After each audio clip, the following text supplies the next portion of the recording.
ओम शांति। आज बाबा की 1-2-71 की मुरली।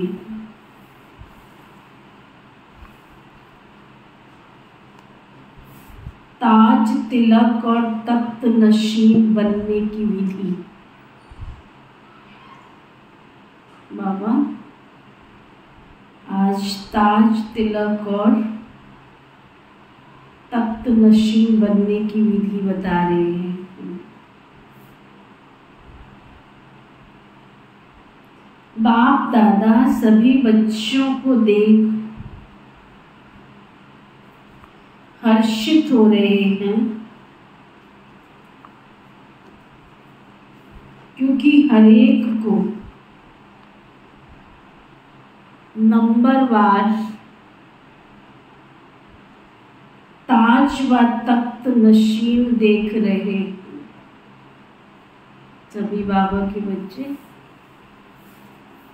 नंबरवार ताज और तख्त नशीन। आप अपने को ताज व तख्त नशीन देख रहे हो क्या?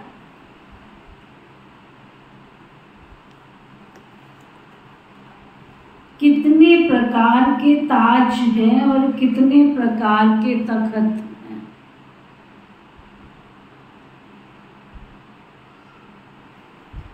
आपको कितने ताज हैं?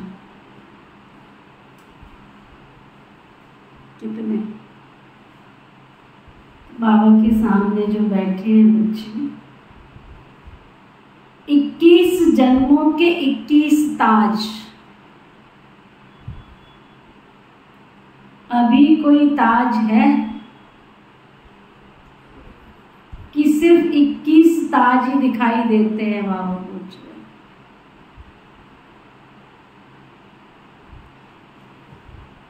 अभी का ताज ही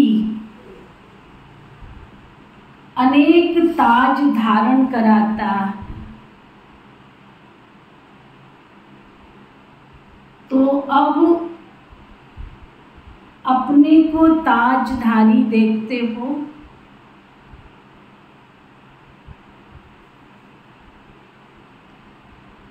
कितने ताज धारण किए? अगर अपने आप को देखते हो तो कितने ताज धारण किए?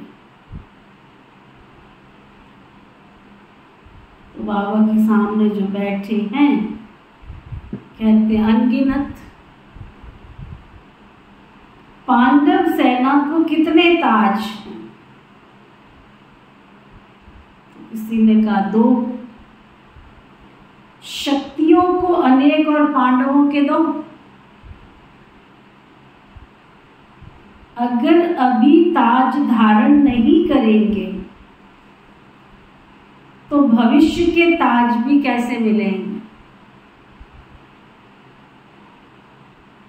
इस समय सभी बच्चों को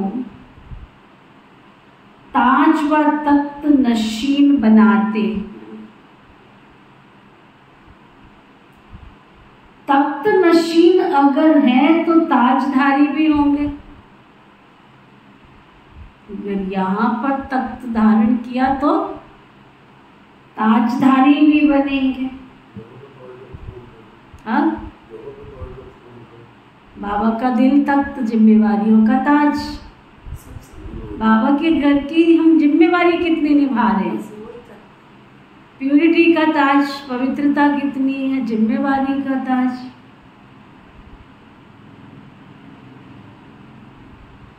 ताज धारण नहीं करेंगे तो भविष्य के भी ताज कैसे मिलेंगे? इस समय सभी बच्चों को ताज व तख्त नशीन बनाते। तख्त नशीन अगर है तो ताजधारी भी होंगे।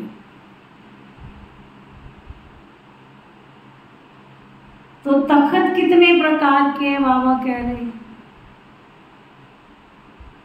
अभी दिल के तख्त नशीन और अकाल तख्त नशीन तो हो ही।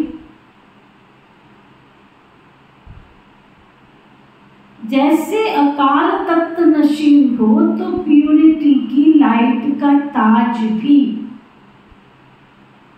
अभी ही धारण करते हो। आत्मा का काल तक माना मैं आत्मा स्वरूप स्थिति में स्थित हूँ।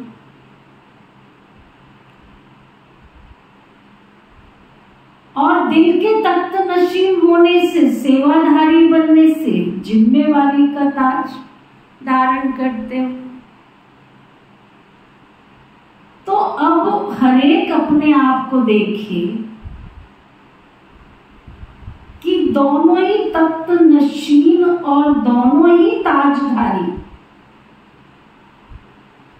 कितना समय रहते हो। ताज और तख्त मिला तो सबको है, लेकिन कोई कितना समय ताज और तख्त नशीन बनते।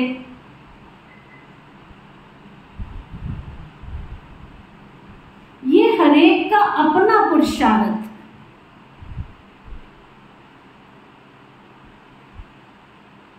कईयों को स्थूल ताज भी धारण करने का अनुभव कम होता है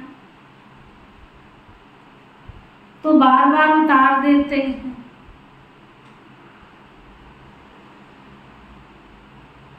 लेकिन ये ताज और तख्त तो ऐसा सहज और ऐसा सरल है जो हर समय ताज व तख्तदारी बन सकते हैं। जब कोई तख्त नशीन होता है तो तख्त पर उपस्थित होने से राज कारोबारी उसके ऑर्डर में चलते हैं।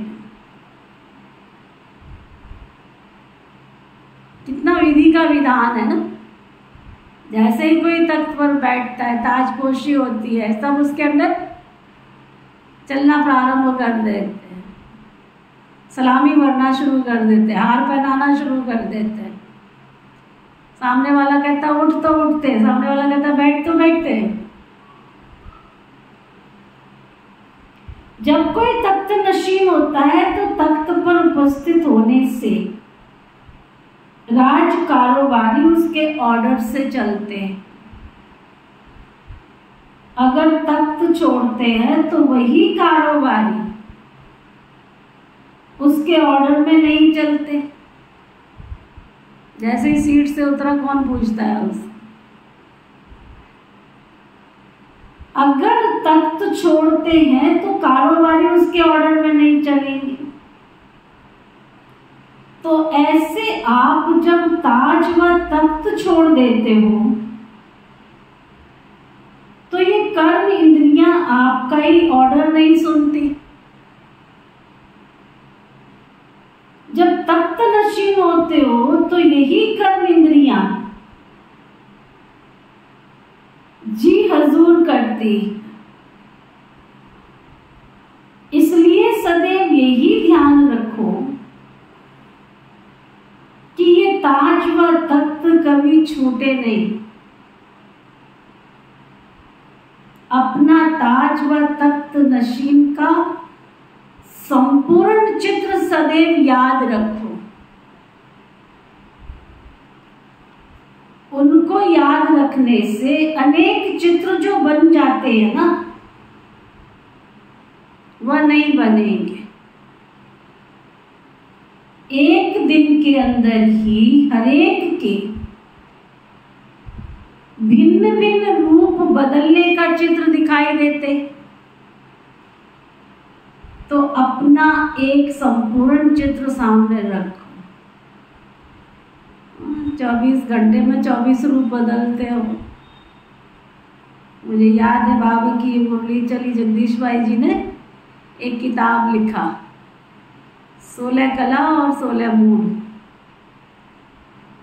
दिन में कितने प्रकार के मूड चेंज होते हैं, कितनी कलाएं हैं हमारी, कितनी कलाएं चेंज होती, कितने मूड चेंज होते, घड़ी में कुछ, घड़ी में कुछ, घड़ी में कुछ। तो बाबा शिक्षा दे रहे हैं, फिर अपना एक स्वरूप सामने रखो। ताज व तख्त नशीन बनने से निशाना और नशा स्वतः ही रहेगा, क्योंकि ताज व तख्त है ही नशा और निशाने की याद दिलाने वाला। तो अपना ताज व तख्त कभी भी नहीं छोड़ना। जितना जितना अब ताज व तख्त धारण करने के अनुभवी व अभ्यासी बनेंगे, उतना ही वहां भी इतना समय ताज व तख्त धारण करेंगे। अगर अभी अल्प समय ताज व तख्त नशीन बनते हो, तो वहां भी बहुत थोड़ा समय ताज व तख्त प्राप्त कर सके। अगर यहाँ थोड़ा समय तो वहां भी थोड़ा समय। अभी का अभ्यास हरेक को अपना भविष्य का साक्षात्कार करा रहा। अभी भी सिर्फ दूसरों को ताज व तख्त नशीन देखते हुए खुश होते रहेंगे, तो वहां भी देखते रहना पड़ेगा। इसलिए सदा काल के लिए ताज व तख्त नशीन बनो। ऐसा ताज व तख्त फिर कभी मिलेगा? अभी ही मिलेगा। कल्प के बाद भी अभी ही मिलेगा। अभी नहीं तो कभी। घर बैठे कोई ताज व तख्त देने आवे तो क्या करेंगे? बाप भी अभी आत्माओं के घर में मेहमान बनकर आए, तो घर बैठे ताज व तख्त की सौगात देने आए। घर बैठे ताज व तख्त को छोड़ कहां चले जाते हो मालूम है क्या? माया का कोई निवास स्थान है क्या? आप भी सर्वव्यापी कहते हो ना? वह आप लोगों के सिवाय और कोई सब जगह। आपने 63 जन्मों में कितनी बार माया को ठिकाना दिया होगा? उसका परिणाम भी कितनी बार देखा होगा? जो बहुत बार के अनुभवी फिर भी वह बात करे तो क्या कहेंगे बताओ? जैसे दिखाते हैं ना, ताज व तख्त छोड़ जंगल में चले जाते हैं, तो यहां भी कई कांटों के जंगल में चले जाते हैं। बाबा राजगद्दी देते हैं तो कई कांटों के जंगल में चले जाते हैं। मैं विचार कर रही थी, हम बाबा के बच्चे, मान लो आपको कोई परेशानी आई है, कोई संसार है, गृहस्थ में रहते हो, समाज में रहते हो, परेशानी आई है, समस्या आई है, समस्याओं के युग में जी रहे आ सकती है। हमने देखा, प्रैक्टिकल जो अनुभव किया, जितना हम बाबा के घर की दिल से सेवा करते हैं ना, दिल से,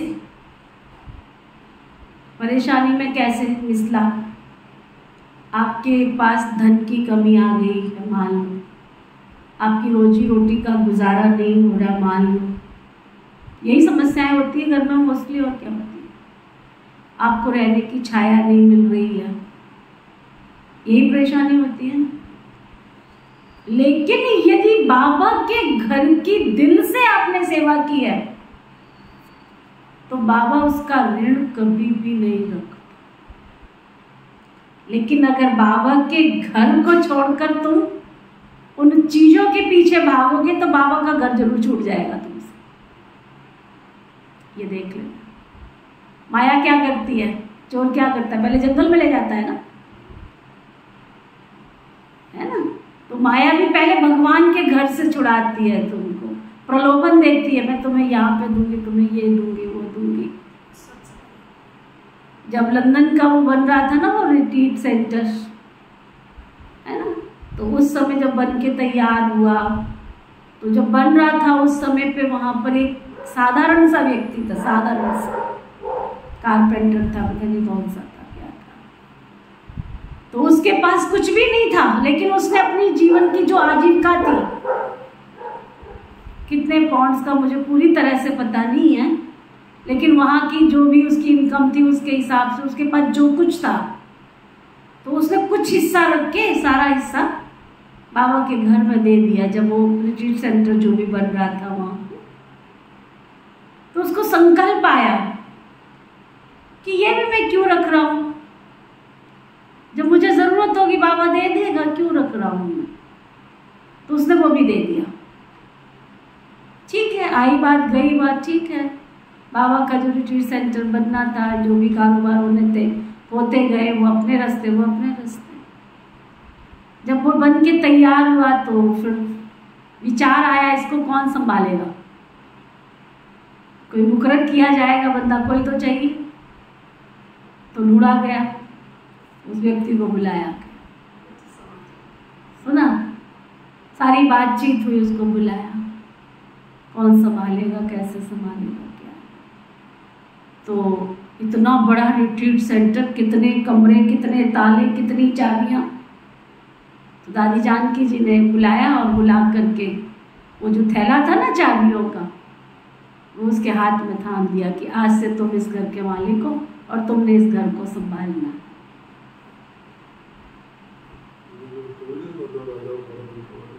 वो अलग है ना, वो अलग है, वो अलग है। यहाँ पे कुर्बानी की बात चल रही है। उसने पैनी नहीं रखी और भगवान ने इसी जन्म में उसको इतने बड़े महल का राजा बना दिया। सारे घर की कारोबार उसके हाथ में सौंप दी, सारे घर की चाबियों का थैला उसके हाथ में सौंप दिया। अब सोचो, झोंपड़ी में रहने वाला बंदा, लेकिन जब उसने अपनी आय का एक हिस्सा भी नहीं रखा, भगवान ने इसी जन्म में उसको पूरे महल का राजा बना दिया। तुम धन के पीछे भागोगे, माया तुमको ले जाएगी, भगवान के घर से दूर ले जाएगी। भागते रहो, किसी को मेहनत करनी है तो करते रहो। बहुत गूढ़ ज्ञान है, इस ज्ञान को हर एक कोई समझ नहीं सकता। अगर तुम भगवान के लिए जियोगे, भगवान के लिए कुछ करोगे, तो भगवान उस समय तो तुम्हें परीक्षा लगेगी, उस समय तो मुश्किल लगेगा, लेकिन थोड़े समय के बाद ही उसकी प्राप्ति जो है वो अनगिनत दिखाई दे। तो बाबा कह रहे हैं,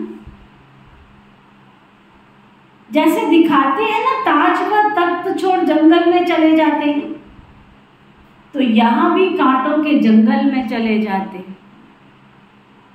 कहां तख्त, कहां कांटों का जंगल, क्या पसंद। जैसे कोई भगत व श्रृंगार करने वाले नियम प्रमाण नहा धोकर अपने मस्तक पर तिलक जरूर लगाते, श्रृंगार के कारण, भक्ति के कारण और सुहाग के कारण भी तिलक लगाते। तो ऐसे ही अमृत वेले तुम अपने को ज्ञान स्नान कराते हो, अपने को ज्ञान से सजाते हो। तो अमृत वेले वैसे स्मृति का तिलक देना चाहिए, लेकिन अमृत वेले ये स्मृति का तिलक देना भूल जाते। अगर कोई तिलक देते भी हैं तो मिटा देते हो। जैसे कईयों की आदत होती है ना, बार बार मस्तक को हाथ लगाकर तिलक मिटा देते हैं। अभी तिलक देंगे, अभी अभी मिटा देंगे। ऐसे ये बात है, कोई को तिलक देना भूल जाता है, कोई दे देते हैं फिर मिटा देते हैं। तो लगाना और मिटाना दोनों ही काम चलते रहते हैं। तो अमृत वेले का ये स्मृति का दिया हुआ तिलक सदैव कायम रखते रहो तो सुहाग, श्रृंगार और योगीपन की निशानी सदैव आपके मस्तक में दिखाई देगी।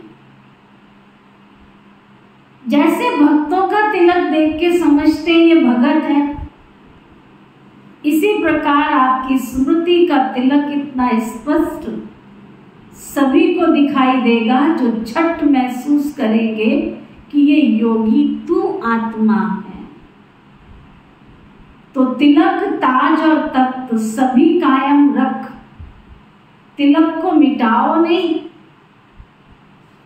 अपने को मास्टर सर्वशक्तिवान कहलाते हो तो मास्टर सर्वशक्तिवान को ताज व तख्त धारण करना भी नहीं आता है क्या? सदैव सिर्फ दो बातें कर्म करते हुए याद रखो, फिर ऐसी प्रैक्टिस हो जाएगी जो किसके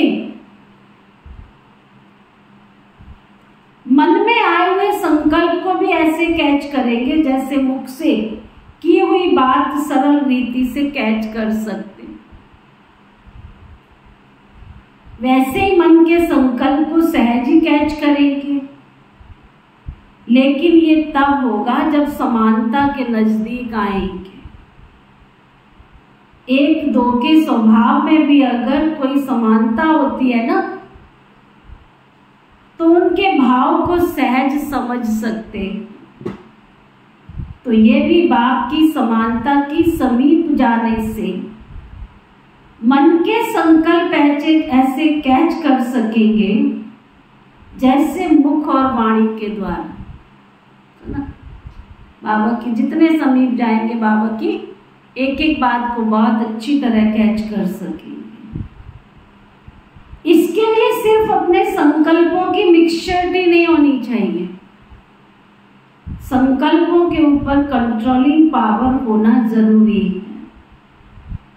जैसे बाहर की कारोबार कंट्रोल करने की कंट्रोलिंग पावर किसमें कितनी होती है, किसमें कितनी होती है, ऐसे ही मन के संकल्पों की कारोबार को कंट्रोल करने की कंट्रोलिंग पावर भी नंबर वार है। तो ये दो बातें कौन सी हैं?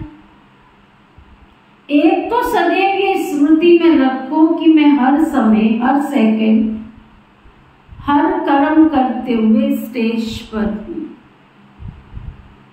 हर कर्म पर अटेंशन रखने से संपूर्ण स्टेज के नजदीक आते जाएंगे। दूसरी बात, सदैव अपने वर्तमान और भविष्य के स्टेटस को स्मृति में रखो। तो एक स्टेज, दूसरा स्टेटस, ये दोनों बातें सदैव स्मृति में रखने से कोई भी ऐसा कार्य नहीं होगा जो स्टेटस के विरुद्ध हो। और साथ साथ स्टेज पर अपने को समझने से सदैव उच्च कर्तव्यों को करने की प्रेरणा मिलेगी। यह दो बातें सदैव स्मृति में रखते चलो। अच्छा, आप लोग दूर से आए हो या बाप दादा दूर से आए? रफ्तार भले तेज है लेकिन दूरी किसकी ज्यादा है?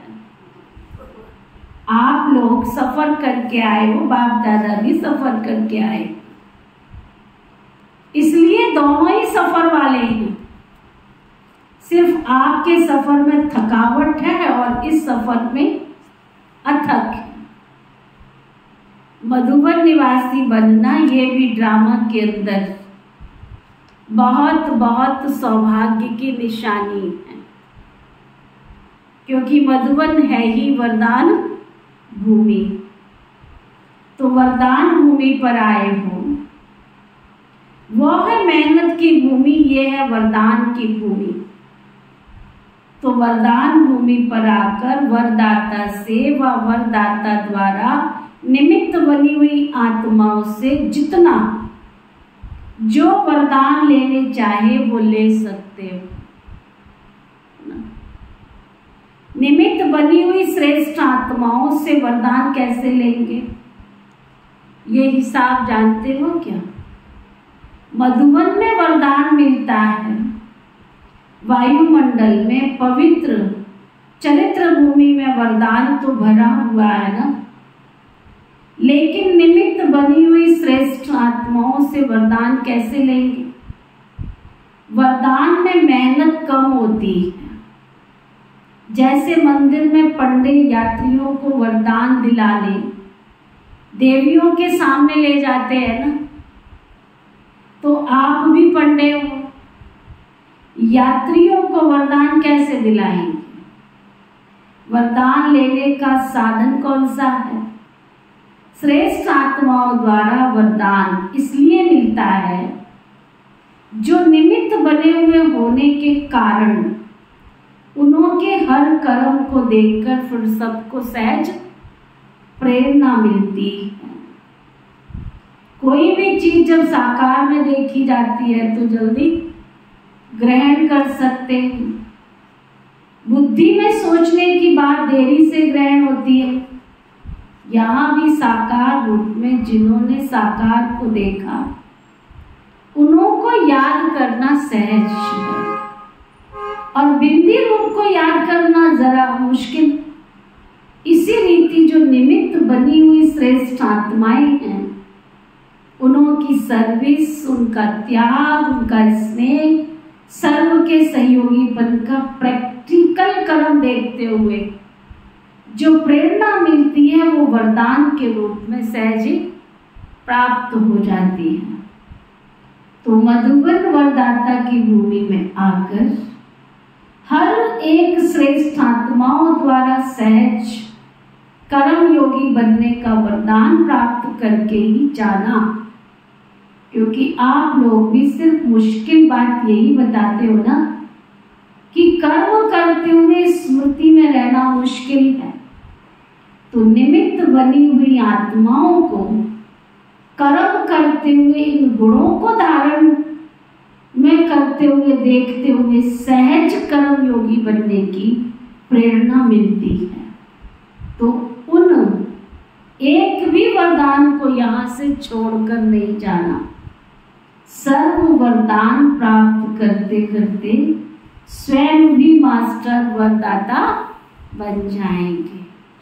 तो आज के बाबा के महावाक्य, ताज, तिलक और तख्त नशीब बनने की विधि बाबा ने विशेष सार रूप में यही बताया कि संगम युग में बाबा से जो हमें ताज, तख्त, तिलक मिलता है, यहाँ जितना धारण करेंगे उतना भविष्य में प्राप्त करेंगे। मधुबन की महिमा करते हुए बाबा ने बताया कि जो भी निमित्त हमारी दीदियाँ हैं, दादियाँ हैं, मधुबन निवासी हैं, उनसे दिव्य दृष्टि प्राप्त कर उनसे भी वरदानों के अधिकारी बन सकते हैं। ओके, ओम शांति शांति शांति।